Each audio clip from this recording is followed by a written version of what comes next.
நேர்களை சற்று முன் ஒரு செய்தி கிடைத்திருக்கிறது, அதனையும் பார்த்து விடலாம்.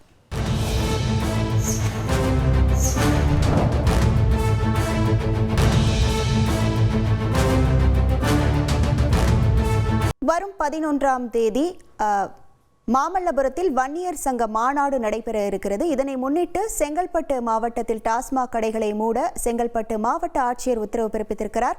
இது தொடர்பான முழு விவரங்களோடு இணைகிறார் நமது செய்தியாளர் நவீன்குமார். வணக்கம் நவீன்குமார், இந்த உத்தரவு தொடர்பான முழு விவரங்கள்.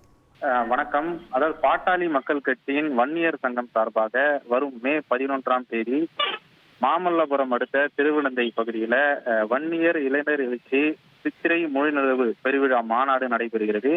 இந்த மாநாட்டிற்கான ஏற்பாடுகள் தற்போது தீவிரமாக நடைபெற்று வருகிறது. இந்த மாநாட்டின் கலந்து கொள்ள தமிழகம் முழுவதிலும் இருந்து ஏராளமான மக்கள் வருகை தருவார்கள். அதற்கான ஏற்பாடுகளும் இங்கே செய்யப்பட்டு வருகிறது.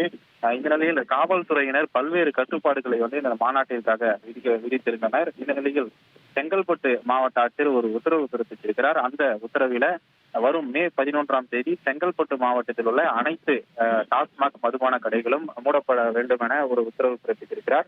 அதாவது இந்த மாநாட்டிற்கு வரக்கூடியவர்கள் அத்துமீறலில் ஈடுபடலாம்.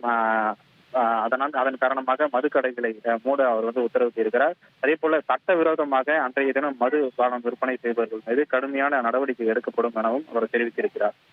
உங்கள் விவரங்களுக்கு நன்றி நவீன்குமார். தந்தி டிவியை உங்கள் கேபிள் டிவி ஆபரேட்டரிடம் இலவசமாக கேட்டு பெறுங்கள். செய்திகளை உடனுக்குடன் தெரிந்து கொள்ள உடனே சப்ஸ்கிரைப் பண்ணுங்க.